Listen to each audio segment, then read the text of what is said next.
Good governance doesn't just protect you from the things that could potentially go wrong. It actually makes your marketing better, measurably so, and consistently, and in ways that genuinely surprise us. And that's what the main focus of this episode is.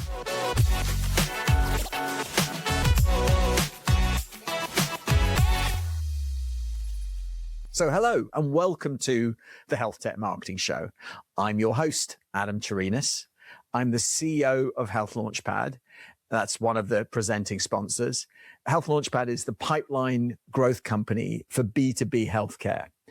And a big thank you to you, as always, for listening to this show. I hope you enjoy it. And if you haven't subscribed, please click the plus button, click the follow button, whatever app you're using. And you can even subscribe on YouTube and get excerpts from this.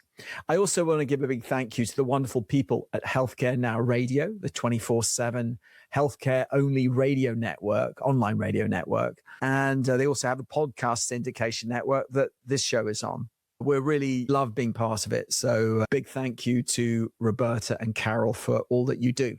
So this is the 5th episode in our series on how to use AI to grow your pipeline. And we've covered a lot of ground today. So we started with an overall strategic view at the gap in using AI to grow pipeline. And that's a frustrating gap that most companies are dealing with right now, which is the disconnect between using AI tactically and actually using it to grow revenue. And then in the second episode, we went deep on signal intelligence, and then we focused on orchestration. And in the last episode, where I had the brilliant Chris Marin from Inovalon on the show, the topic was execution and acceleration.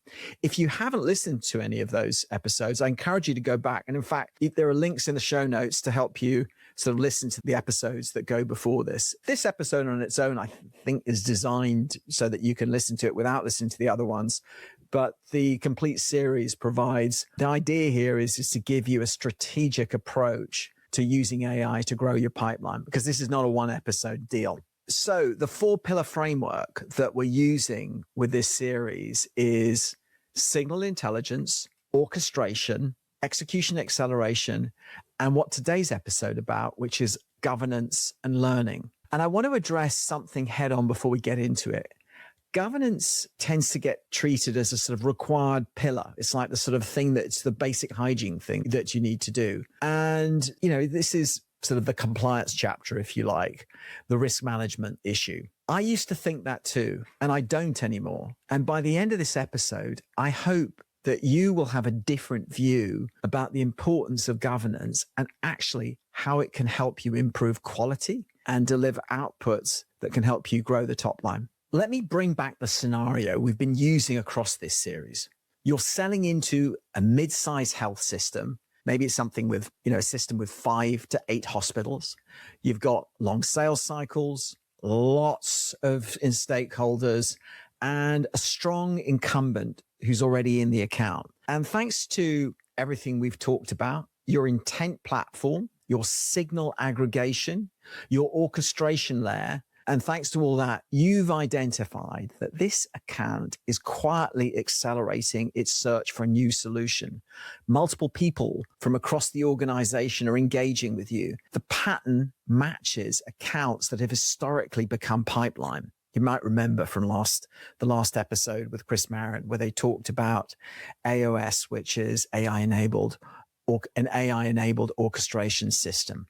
So your AI-powered system starts to act. It routes the account to the right team. It starts coordinating outreach. The CFO gets ROI content. The IT director gets integration validation. And then clinical leads get workflow impact messaging. Now, here's the question I want you to ask yourself. How confident are you in what your AI is actually saying to those people? Is the content factually accurate about your product? Is it consistent with your approved messaging? Is there anything in there that if a compliance officer read it would make them uncomfortable and get you in trouble? And is your AI learning the right lessons from how this plays out? Or is it quietly, potentially reinforcing the wrong behaviors. In most industries, if the answer to some of those questions is, I'm not totally sure, the consequences are manageable. In healthcare, they're not. The sales cycles are long, the relationships are fragile, brand trust is everything. And the regulatory environment means that a single piece of content making the wrong claim about clinical outcomes, about ROI, about compliance can do real damage, not just to your deal, but to your organization's reputation. And that's before we even take into account things like data privacy. The moment you're feeding account data, contact data, and behavioral data into AI systems, you're potentially in HIPAA territory, but you're definitely in an area that can get you into trouble. And you need to know exactly what you're doing. So yes, governance in healthcare is load bearing. But it's also, as I said at the top, something that can give you a genuine competitive advantage if you approach it strategically rather than defensively. And I'm going to show you exactly what I mean. I want to give you a framework for thinking about governance and learning. 4 questions that every marketing leader running an AI-powered pipeline system should be able to answer all 4 of these clearly. And the first 3 are the ones that most people focus on. They're the protective questions. The 4th one is the one almost nobody talks about, and it's arguably the most important. So let me go through the questions. Number 1, what does your AI know? Number 2, what can your AI do? Number 3, what is your AI learning? And fourthly, the one that changes how you think about all the others. What unexpected advantages does your governance give you? Let me take them in order. So number 1, what does your AI know? This is your knowledge and data governance layer. The quality of what your AI outputs is directly determined by the quality of what you put in. That may sound obvious, but most teams don't act like it's obvious. Think about what your AI system needs to know to function well in a complex healthcare sales environment. It needs to know your products accurately, specifically, not just at sort of brochure level or what's on your website. It needs to know your approved messaging, your brand voice, your positioning. It needs to understand your personas, but not just job titles, but how those people actually think, what they worry about, what makes them trust the vendor or walk away. The more nuance you can include, the better.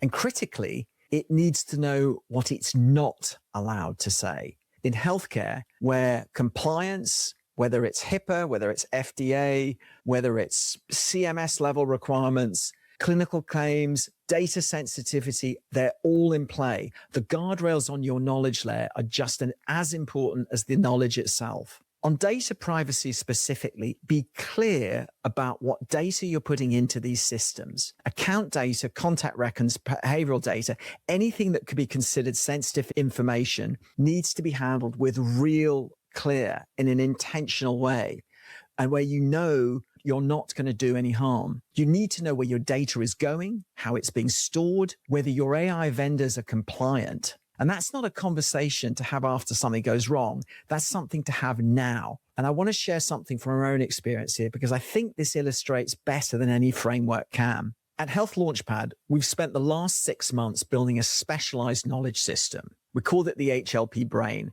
It's a carefully curated foundation that reflects how healthcare technology buyers actually think and make decisions. And we've made a deliberate choice about what we put in. In fact, we found early on that by overloading it and doing it in an unstructured way, the output that you got was actually generally worse than if you used the generative AI engines. We've got carefully curated information there with a deliberate taxonomy of how the AI crunches on that information. We didn't actually focus on marketing best practices when we've loaded that information in. And in fact, early on, when we put that information on, we found that it cluttered up the way the system worked. And again, the outputs were not very good.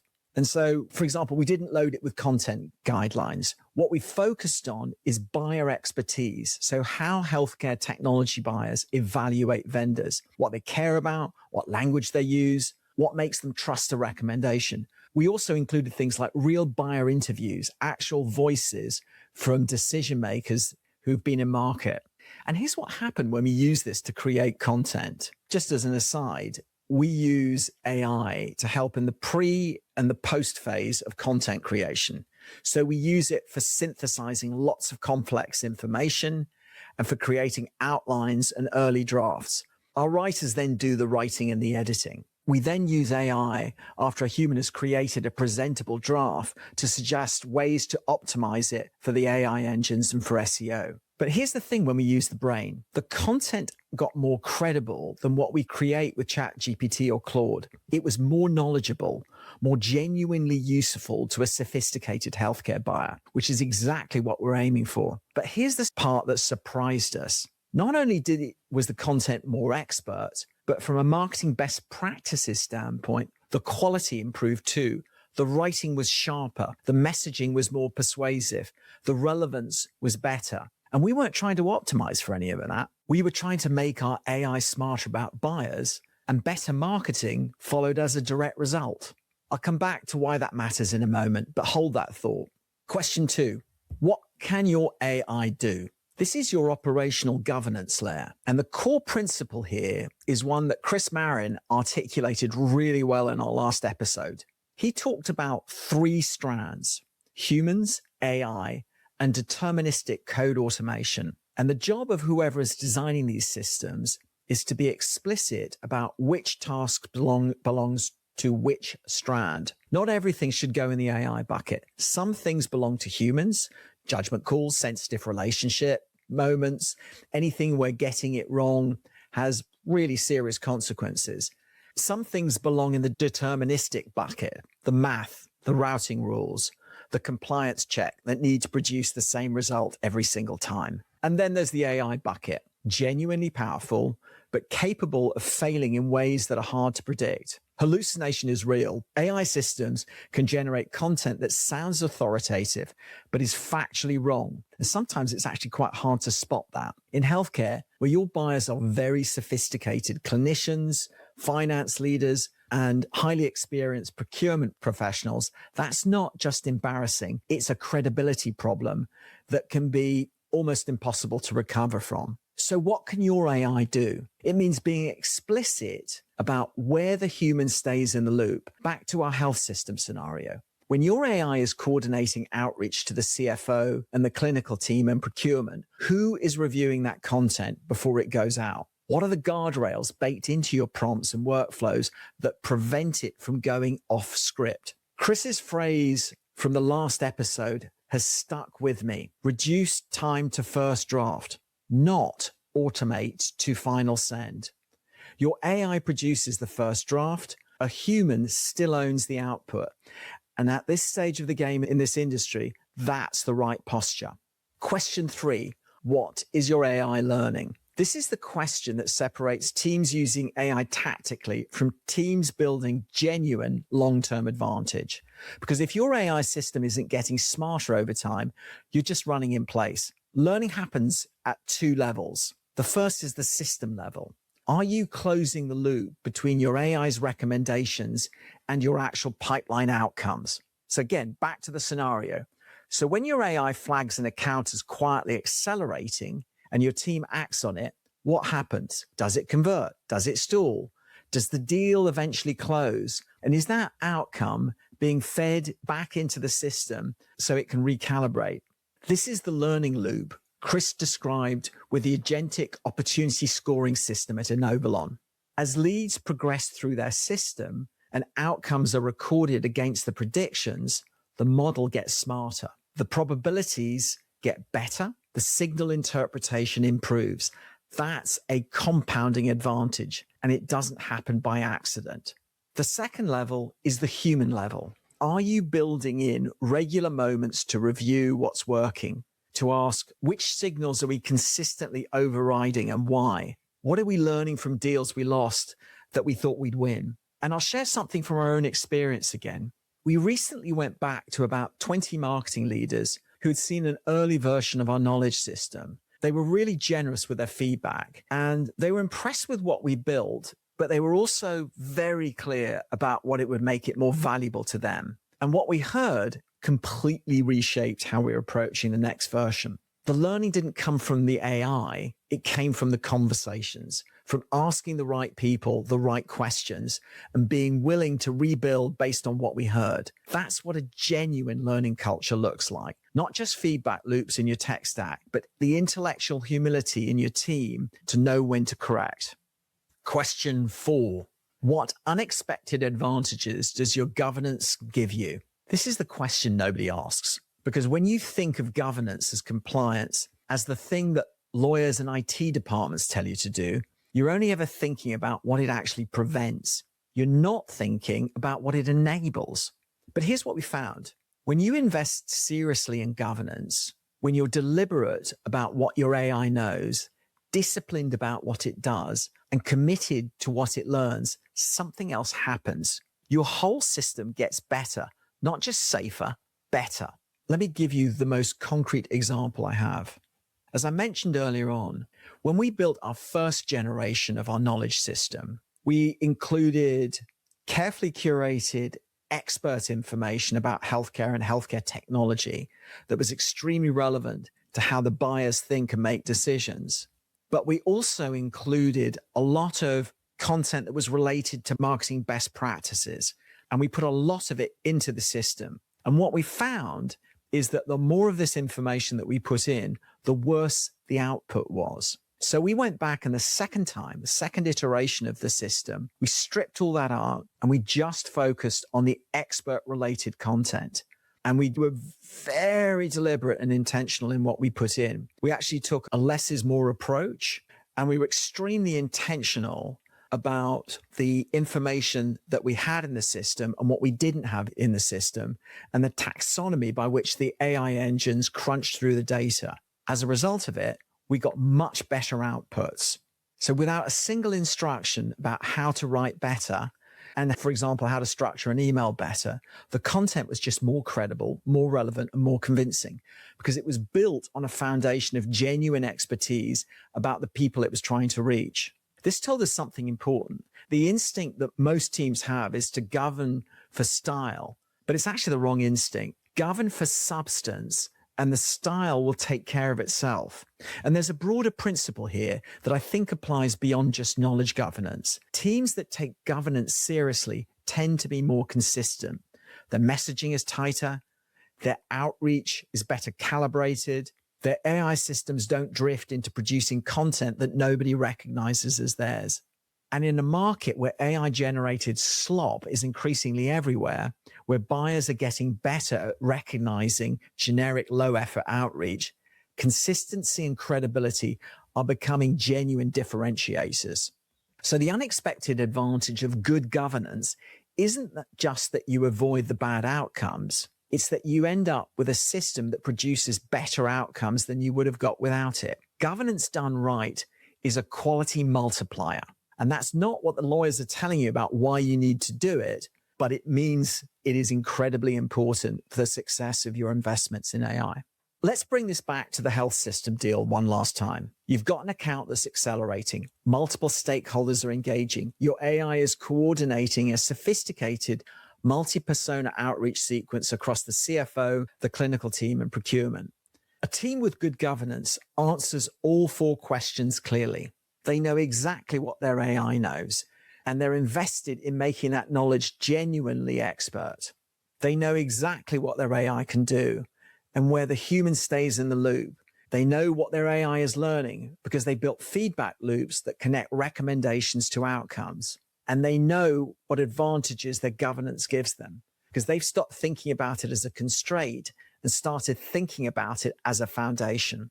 A team without governance, they're moving, possibly faster in the short term, but they're one bad email, one inaccurate claim, one piece of AI-generated content that didn't get review away from a problem that unravels months of relationship building. In healthcare, trust is the currency. Governance is how you protect it. And it turns out how you can actually compound it too. So as I bring this to a close, I've got 4 takeaways, one for each question. First, invest seriously in what your AI knows. Build a knowledge foundation that reflects how your buyers actually think, not just what your brand wants to say. Govern for substance and quality will follow. Second, be explicit about what your AI can do and where humans stay in the loop. Design for first draft, not final send, especially in healthcare. Third, build for learning. Close the loop between your AI's recommendations and your actual outcomes, and create the space on your team to reflect on what's working and rebuild accordingly. And fourth, and this is the one I really want you to sit with, stop thinking about governance as the boring bit. The teams that will pull ahead in the next 2 to 3 years won't just be the ones with the best AI tools. They'll be the ones with the best foundations, the ones who took the time to build something that gets smarter, stays consistent, and produces work that buyers actually trust. That's the unexpected upside of good guardrails, better marketing. So that brings us to the end of the governance and learning episode. In the last episode of the AI series, we start putting the pieces together. How do you build a roadmap for all of this? How do you prioritize where to start? And how do you make the case for investing in it properly? That's coming up in a couple of weeks. In the meantime, if you're finding this series useful, please hit follow in your podcast app so you don't miss an episode. And if this one resonated, I'd really appreciate it if you shared it with a colleague or peer. It makes a real difference to us. And if you want to have a conversation about any of this, we're still figuring all of this out. And I don't pretend we've got it all completely cracked, but we've learned a lot by doing it. And I'm always happy to talk through where you might be on this journey. And so there's a link down below to book a call with us in the show notes. So thank you so much for listening, and I hope to see you on the next one.